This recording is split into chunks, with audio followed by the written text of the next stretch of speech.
So, hello and welcome. My name is Lucy, and I'm here today to talk to Professor Peter Kavalek around a topic that is very, very close to my heart. We're joining forces here from Inclusive Change at Work and Digital Safety. We're both community interest companies, and we very much want to talk about digital well-being for young people. So, Peter, welcome. Thank you for joining me. My pleasure. Good to be here. And thank you, Lucy. Great. Right. I have got some questions to ask you.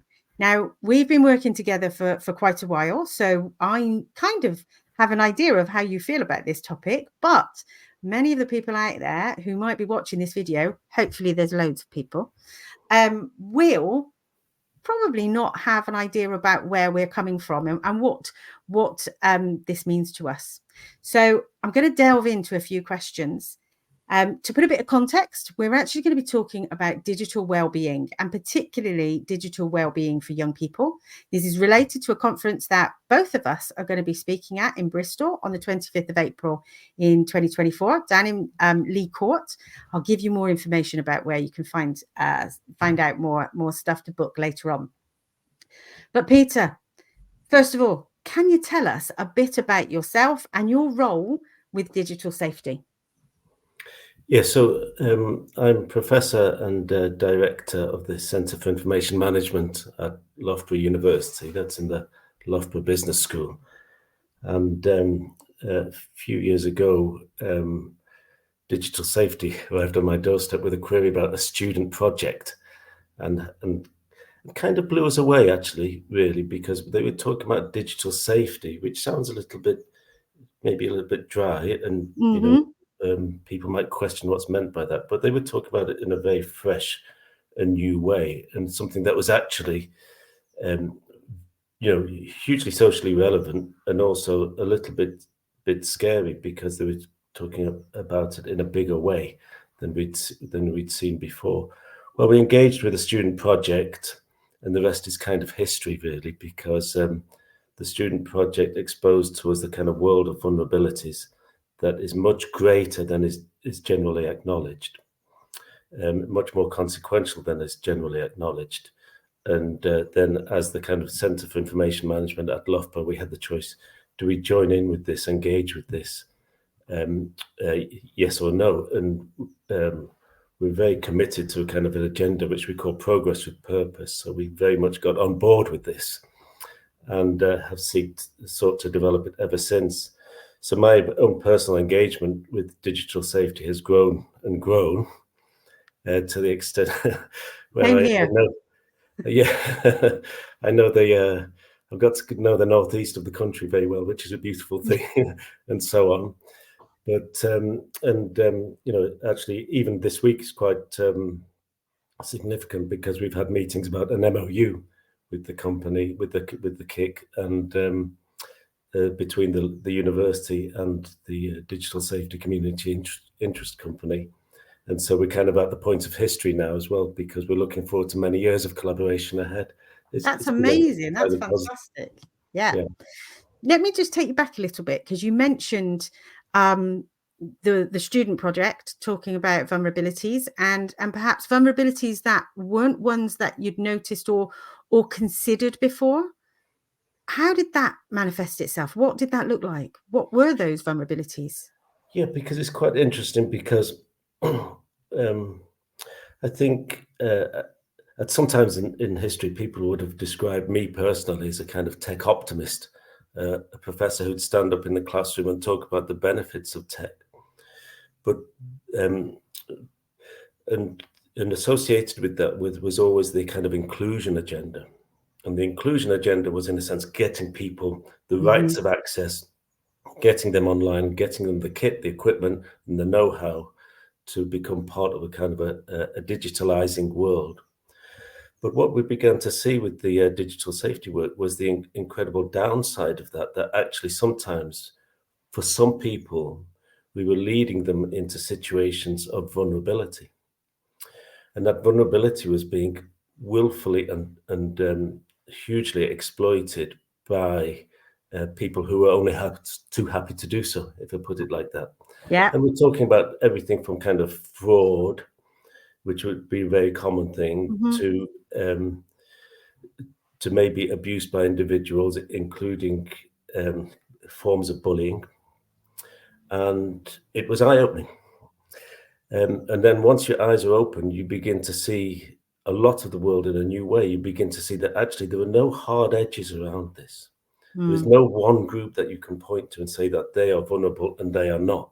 Yeah. But what you begin to see is vulnerability expressed across society. And in particular, we live on a campus among young people, in particular among young people themselves, who, after all, are highly social, engaging with each other, and major tech users. And then the questions follow. Yeah. I've been reading recently, well, I do audiobooks, so I listen to them a lot when I'm traveling and around.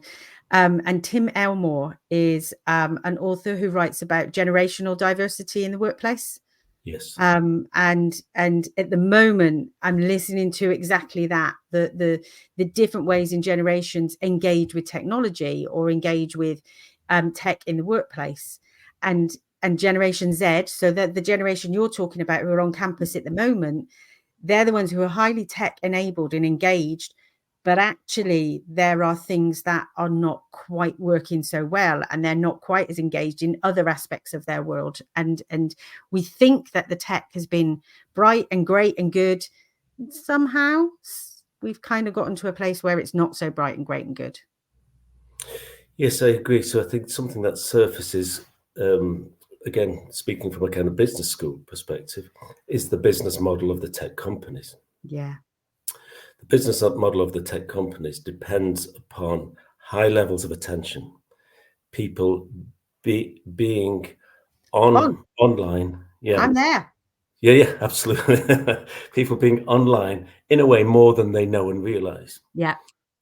So building the habit of attention to the point at which the advertising models of the major platforms can spin and spin and spin and spin. And I think that it's probably surprising to people just how much revenue and scale, in a sense, is associated with that world. So, we are talking about hundreds of billions of US dollars per annum for single US companies, not even for the industry, but for single companies, hundreds of billions of dollars. And so you kind of come at it and you say, well, if they've got that much interest in people attending to say social media and to the use of a smartphone in general, would they get good at it? Would they get good at it? And is there something in that business model that, in a sense, has maybe overstepped a line of what is socially conducive for people? And I think that becomes a major area of inquiry when you begin to talk about some of the downsides that seem to be prevalent in many, or even to some extent all, social groups. So I'm just going to delve a little bit into the business model and into the business school element you just mentioned. And so I meet a lot of people who are at work and they have to use their personal phones for work. Yes. They're expected to be online. They're expected to answer emails. They're expected to check social media or groups or WhatsApps. How does that sit with business in general? So companies who are asking their employees to do that, how do you think that plays out for the mental health of people in work? Well, that's where we come to the kind of well-being agenda. Mm-hmm. Now, well-being is a kind of term that's maybe not people kind of intuitively understand it, but maybe don't really know the science behind it. So the first thing I would say is you're completely correct, Lucy, to identify these structural forces, in a sense, the cultural expectation that comes from the workplace. And at the end of the day, the workplace is paying your mortgage. So you're under some pressure. It's paying for your family, it's paying for your life, it's paying for your mortgage. So you're under some pressure. So that cultural pressure begins to eke into people's lives. that begins to take its own route and to kind of manifest in different ways. And so the first way in which you could talk about the well-being agenda is to say that it's kind of the social response to that. It's basically saying, hey guys, hey workplace, you've invaded my space. Mm-hmm. So now you've got to take some responsibility back. You've invaded, you've gone over that 9 to 5 line. You've gone into my home life. So now my home life is going to speak back to you and is going to say, actually, I'm hurting or we're hurting, something is going wrong. We need you to take greater care over the overall well-being of, say, me as an employee and my family.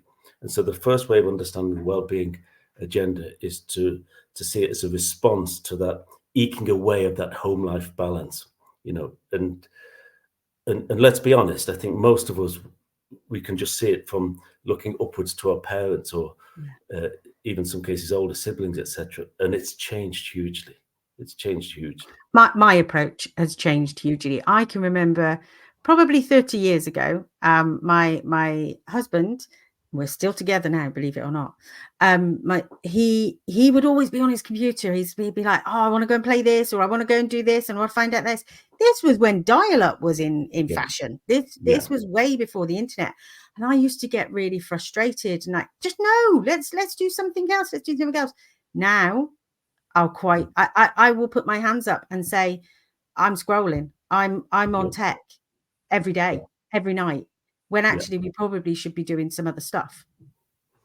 Well, I think again a number of points there, but part of that relates to young people as well, because you say, Lucy, should be doing other stuff, and you're right, probably. You're probably right. And that brings in tasks, the tasks that we do, and the task substitution thesis that affects young people. If you think about adolescence, going back to adolescence, if you think about adolescence, then there are certain tasks that have generally been associated with shepherding oneself through a healthy adolescence. Yeah. Little social groupings, self-selecting groups, activities, sports, whatever, time away from the class with smaller groupings and so on and so forth, that have kind of been anthropologically, ritualistically associated with what it takes to make that healthy crossing from childhood into adulthood. Yeah. And doing the wrong tasks in that space is potentially even more consequential than it is for you or me at home, you know, with with mature brains, with mature emotional systems. So if you or I can get, in a sense, duped, then it's for young people whose brains are still in that formation stage. Adolescence now, for me, I see adolescence doesn't finish until we're about 25 now. Yeah, that's part of the thesis. Yeah.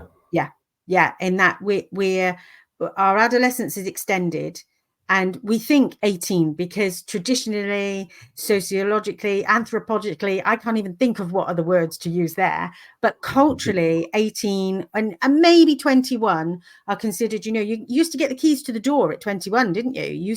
In my family, my aunties actually had like the key to the door, and you'd get this old fashioned, like, you can probably still get them in gift shops now.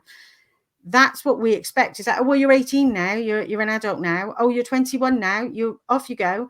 But we're still forming those brains. But those brains are still working out how to be an adult up until that later age. And if we're exposing ourselves, and if we're exposing young people to the things that are not the good tasks and good activities, what are we doing? Yeah, exactly right. So basically, your prefrontal cortex, your kind of which maps you, if you like, into your environment, is basically completing its development around about the age of 25.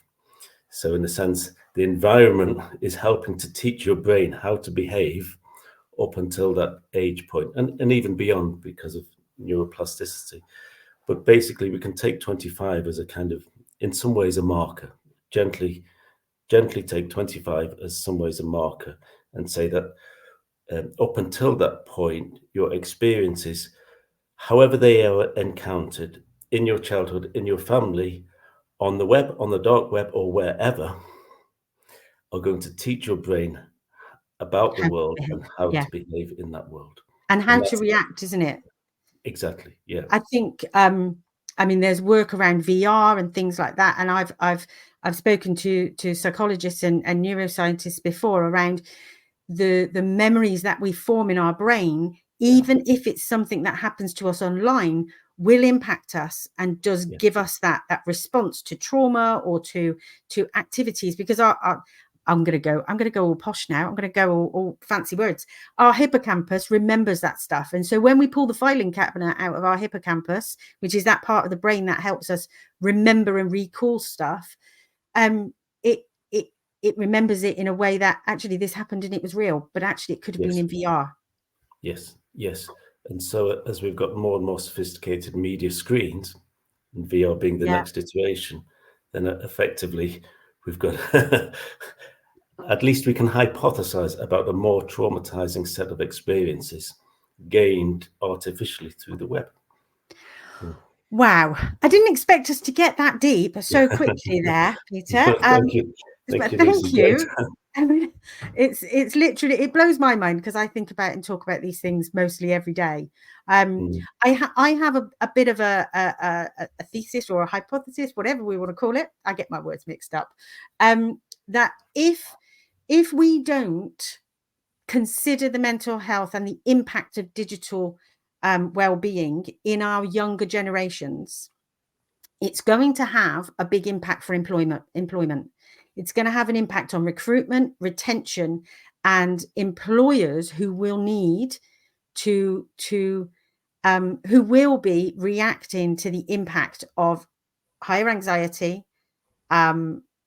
resilience issues, young people who are coming into the workplace who have a different way of operating and don't quite yet match and fit into the world of work as it is. What would you say about that? Yes, is what I would say. I'd say yes. But then I would follow by saying it's kind of us. It's kind of us, the employers in our generation, who have, in a sense, created this issue. You know, the one thing I will not, and I know you wouldn't either, but I will not side on that kind of idea of a kind of a generation that's too sensitive or not resilient enough. They're actually, I'd say they're no different to you and I. They're no different to other generations, but we have an environment and we have conditions that have led us to a point. Yeah, so it's our generation that, in a sense, have let loose this tech. We might personally, as individuals, feel we didn't have much stake in that. Yeah. But we've let loose this tech. We've let loose a whole series of social changes, and our young people are our manifestation of that, our greatest manifestation of our work, if you like. And so, if there are issues, it's down to us. Yeah.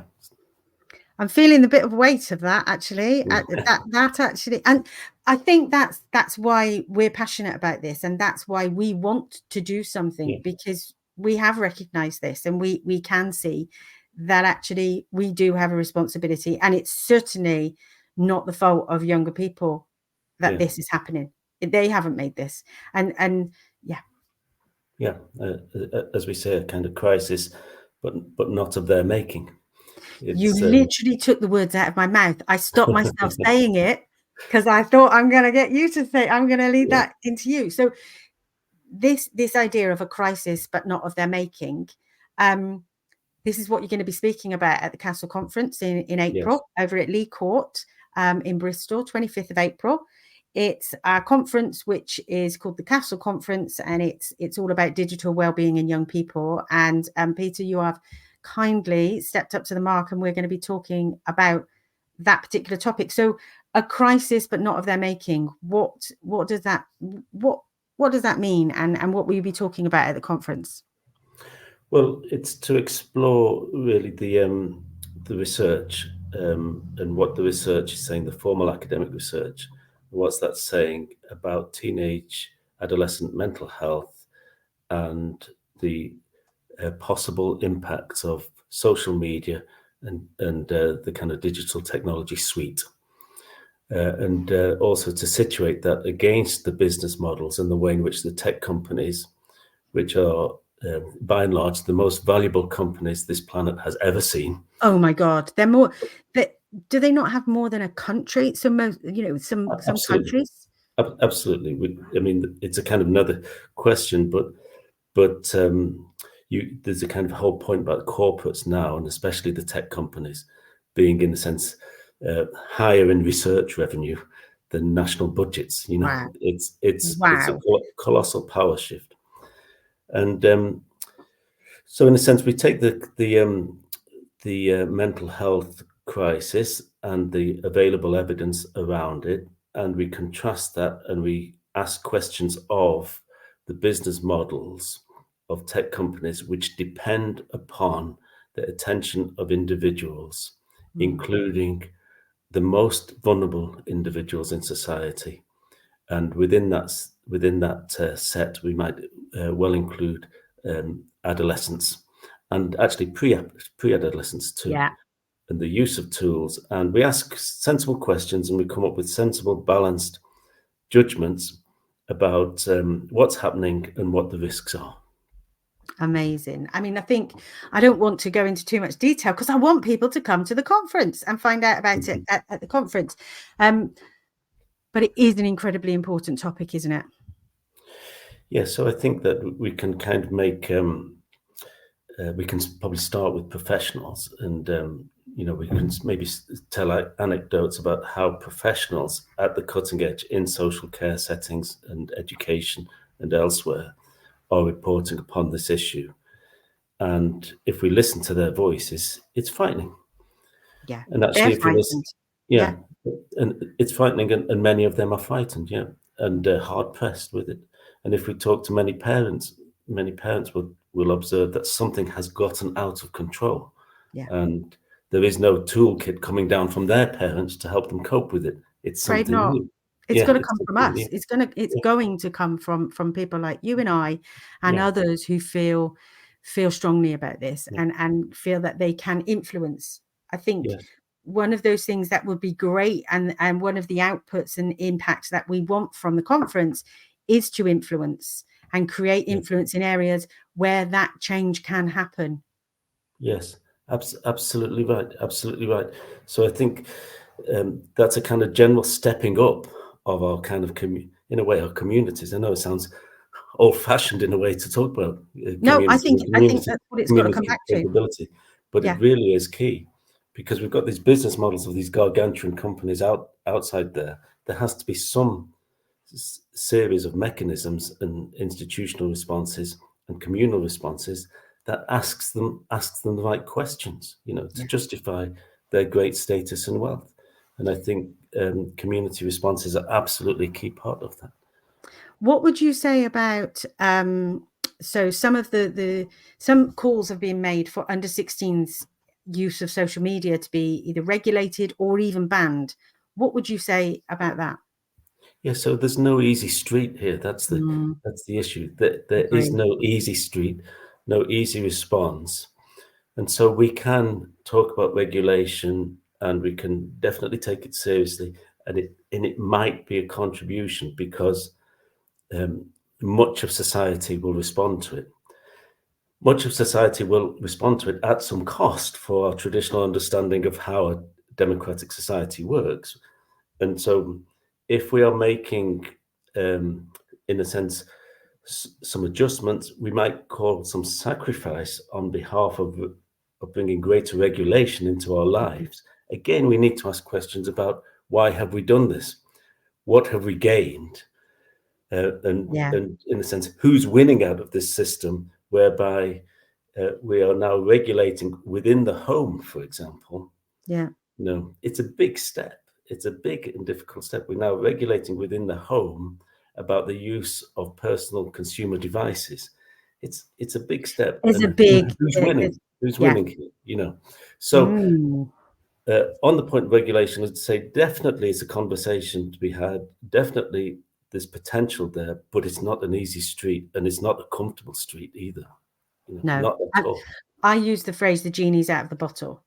And so how we if we can put it back in the bottle, I very, very much doubt it. But can we support families, parents, carers, support professionals to make choices about how we use digital technologies and how we support young people to make use of those digital technologies? See, I absolutely love that, Lucy. I love the way you phrase that, because it does come down, and I know it sounds a little bit nebulous, but it does come down to support, to capability, to communities, to people, and their ability to make judgments about something, to know about certain things, and to respond to them. And we are not going to get away with this without building that kind of community capability. I think the word community has come up quite a lot now, and I'm a very strong proponent for community is the way that we take action. But we sometimes there's a whole layer of different things going on in that. Do we have those communities? Are we engaging those communities? Are we part of those communities? Yeah, I think you're exactly right. It's a kind of almost a response mechanism now that we have, because quite interesting when you think about it, that the data, if we talk about the data for a moment, the data that is kind of the source of value for these companies, if you think about what that is, it is actually a representation of us and our communities. Absolutely. If you think about it, it tells them everything, doesn't it? Where we shop, what we do, and they then use that to make more money. Yeah, and it tells them who my friends are. It tells them who I went to school with. So, the community is involved whether we like it or not. Wow. And a community level response comes from the way in which the business model of the tech firms has been constructed. So we're not going to get away, we're not going to advance ourselves through this difficult street without focusing on community, because it's already there. It's a one-sided situation at the moment. You've blown my mind again, Peter. My facial expressions as you're talking are like, oh, yes, yes. No, you said it so succinctly, Lucy. Yeah. Okay, so I think this will be the last one, and I was going to bring in the Online Safety Act. So in the UK, we've got the Online Safety Act, which came into power very, very recently. We're in 2024 now. If you're watching this at a later stage in life, in the future, it came into power fairly recently.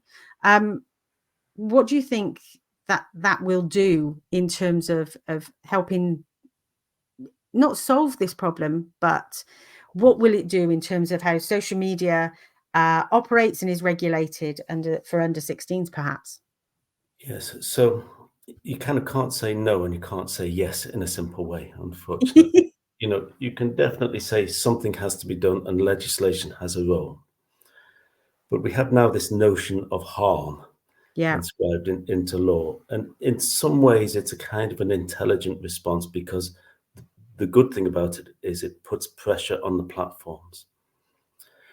It puts pressure on the platforms to take account of the nature of the content, because they've had this incredibly easy situation whereby they basically said, "Oh, we're not publishing. Nothing to do with us. Nothing to do with us. Everybody's self-publishing," and that's been the legislative settlement behind the web as we've seen it grow. And probably I'm not too overstating it if I say it's been a disaster, or it's had disastrous consequences, certainly. There have so been. I'd say definitely legislation, we have to look at that, and it's part of the picture. Is this the right legislation? Much more difficult, because that definition of harm, which is in some ways, or that concept of harm, which is in some ways positive and puts pressure on the tech platforms, also invites in another set of conversations about what people should be allowed to see and not allowed to see. And hence, various groups are deeply, deeply concerned about it, because it's introducing governmental control into the front room, the front room, basically. And you say, again, you sort of have to step back and say, when did we sign up for this and why? When did we sign up for this and why? And what actually have we gained from these tools? It comes back to that, a crisis, but not of our making. Absolutely, absolutely. And so legislation, in simple terms, it's definitely part of the picture. Definitely we have to look at it. There are some good things about the Act, but there are also very deep and difficult questions. And again, we need to be informed and to be thinking about these things, because suddenly there are bodies, Ofcom, who are required to state what is harmful on our behalf in relation to our houses and front rooms. It's a big change. Wow. Yeah. I'm going to wrap up a little bit now. I think I'm going to say thank you. Is there anything else that you wanted to say at this point before we finish? Well, it's great, Lucy, and I think that the first Castle Conference, which I was privileged to be involved in, was a great event, hugely memorable, and very powerful. And I met person after person who just invited some kind of, I just felt humble listening to the work that they do. The stories, the stories of what they're involved in from the kind of sharp end of practice. And if we as academics can come in and talk about the balance of evidence, about the research, where it's going to, the questions it invokes, such as I've talked about today, then I think we'll be very happy to be there again in what I think will be possibly an even better event. I think it's going to be good. It's definitely going to be good. No, thank you so much. I'm privileged to be able to have this conversation with you, and you and I have spoken many times around this topic, but absolutely privileged to be able to have this conversation. And some of the things we've just talked about, I think, will resonate with many people. And I hope if people have been watching and listening, get in touch with us, find out more about what we're doing. Just drop us a message, and we'll be more than happy to carry on that conversation in various different ways. Thank you so much. If you want more information about our conference, then go to icaw-cic.com. That's ICAW or icaw-cic.com. You will find information right there on the front page about our conference, which is on the 25th of April in 2024 at Lee Court in Bristol. And delegate tickets are just £9. That means it's truly accessible. You even get a free lunch for that. But the thing is, we want to make this accessible. By having this conversation with Professor Peter Kavalik, you will have seen and heard that we want to make this accessible. This is a conference for many people. It isn't just about being able to afford to come to this kind of thing. We need to have these conversations. We need to expose this discussion and take it further. So join us on April the 25th at the Castle Conference. Thank you very much. Thank you, Lucy.